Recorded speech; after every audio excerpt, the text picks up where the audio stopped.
Hello everyone. ఈ వీడియోలో మనం హోలీ పాడ్యమి రోజు దీపాలు ఎలా వెలిగించాలి, ఎక్కడ వెలిగించాలి, అరటి డొప్పలు లేకపోతే ఎందులో వెలిగించాలి, ఎన్ని ఒత్తులతో వెలిగించాలి, ఏ రోజు ఏ సమయంలో వెలిగించాలి మొదలైన అన్నిటికీ సమాధానాలు తెలుసుకుందాం. ముందుగా హోలీ పాడ్యమి రోజు దీపాలను అరటి డొప్పలు లేకపోతే కొబ్బరి చిప్పలో కానీ, లేదైనా తమలపాకు మీద కానీ, రావి ఆకు మీద కానీ, లేదంటే నిమ్మకాయ కోసి లోపల ఉండేదంతా తీసి దాన్ని వెనక్కి వంచి అందులో అయినా కూడా దీపం పెట్టి వెలిగించవచ్చు. భక్తి శ్రద్ధలతో దేని మీద వెలిగించినా ఫలితం ఉంటుంది. ఇంట్లో ఏది అందుబాటులో ఉంటే దానిపై వెలిగించండి. ఇక ఈ దీపంను ఎక్కడ పెట్టాలి అంటే తులసి కోట ముందు కానీ, తులసి కోట లేని వారు దేవుడి గదిలో అయినా సరే వెలిగించుకోవచ్చు. దీపం ఎలా పెట్టాలో చూద్దాం. ముందుగా దీపం పెట్టే చోటును నీళ్ళతో బాగా కడగాలి. ఇలా కడిగిన తర్వాత దీనిపై పసుపుతో అలుకాలి. ఇలా అంతా అలికిన తర్వాత ఇప్పుడు దీనిపై పద్మం ముగ్గు వేసుకోవాలి. ఇలా పద్మం ముగ్గు వేసుకున్న తర్వాత దీనిపై పసుపు కుంకుమలతో అలంకరించుకోవాలి. ఇలా అలంకరించుకున్న తర్వాత ఒక రాగి ప్లేట్ కానీ, ఇత్తడి ప్లేట్ కానీ, లేదా ఏదైనా స్టీల్ గిన్నె కానీ, ఎందుకంటే వాటర్లో మనం వదులుతున్నాం కాబట్టి అలా గిన్నె తీసుకోవాలి వాటర్ పోసుకోవడానికి. నదీ స్నానం చేయడానికి వీలుంటే నదిలోనే వదలండి. ఒకవేళ అలా వీలు కాని వారు ఈ పద్ధతి పాటించండి. ఇలా గిన్నెలో వాటర్ మొత్తం పోసుకోవాలి. ఈ నీటిని ఇప్పుడు గంగాదేవిగా భావించి అందులో పసుపు, కుంకుమ, అలా గంధం వేసి కలుపుకోవాలి.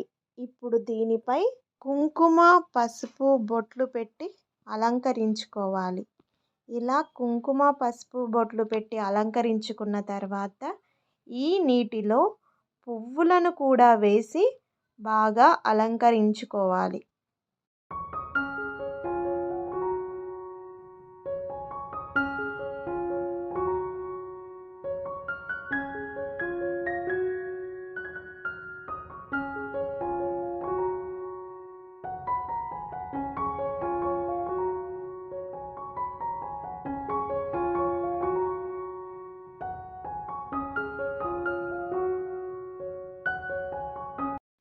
ఇప్పుడు నేను దీపాలు వెలిగించడానికి ఇలా కొబ్బరి చిప్పనైతే తీసుకున్నాను.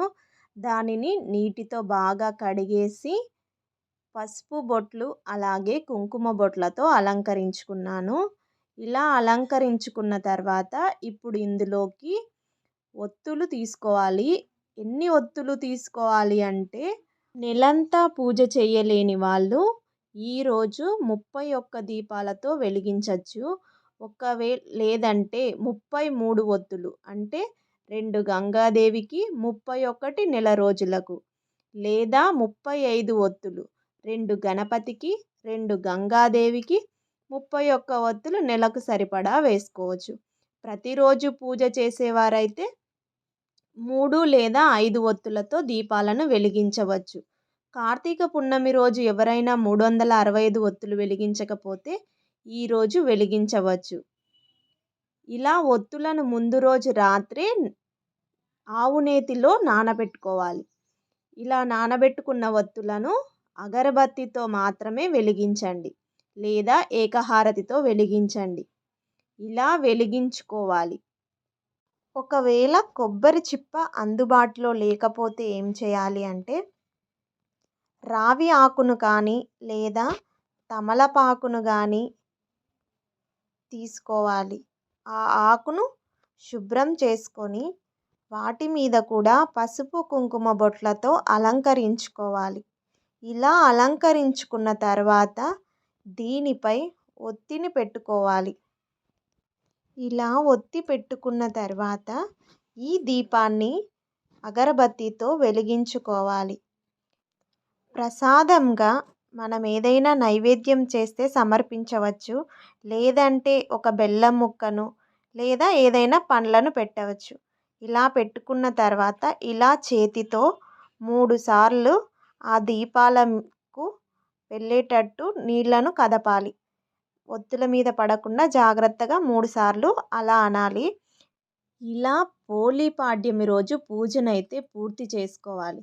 మరి ఈ పూజ ఏ రోజు చేసుకోవాలి, ఏ సమయంలో చేసుకోవాలి అంటే డిసెంబర్ 2వ తారీఖు అంటే సోమవారం నాడు ఉదయం 6 గంటల లోపే అంటే సూర్యోదయానికి ముందే మనం దీపాలను ఇలా వదులుకోవాలి. ఈ దీపాలను వదిలేటప్పుడు పోలీదేవి కథ చదువుకోవాలి. ఈ కథ మన ఛానల్లో ఉంది, ఒకసారి వినండి. ఈ కథ వింటూ దీపాలనైతే వదులుకోవాలి. ఇలా వదులుకోవడం వల్ల మనకు కూడా స్వర్గప్రాప్తి కలగాలని కోరుకుందాం. దీపాలను కొండెక్కిన తర్వాత ఏమి చెయ్యాలి? ఈ కొబ్బరి చిప్పలను పారే నీటిలో పడవేయాలి. ఇక్కడ ఉండే నీళ్లను మనం పచ్చని చెట్లకు పోసుకోవచ్చు. ఈ కార్తీక మాసం పూజ చేయలేని వారు ఈ కార్తీక మాసం చివరి రోజైన పోలీపాడ్యమి రోజైన ఈ దీపాలను వెలిగించి కార్తీక మాస ఫలితాన్ని దక్కించుకోవచ్చు. ఇంకా ఏవైనా సందేహాలు ఉంటే కామెంట్ బాక్స్లో కామెంట్ చేయండి. వీడియో నచ్చితే లైక్ చేయండి. మీరు ఇచ్చే లైక్ వల్ల ఈ వీడియో మరికొంతమందికి చేరి పూజను నిర్విఘ్నంగా చేసుకుంటారు. అలాగే ఛానల్ని సబ్స్క్రైబ్ చేసుకొని సపోర్ట్ చేయండి. Thank you for watching.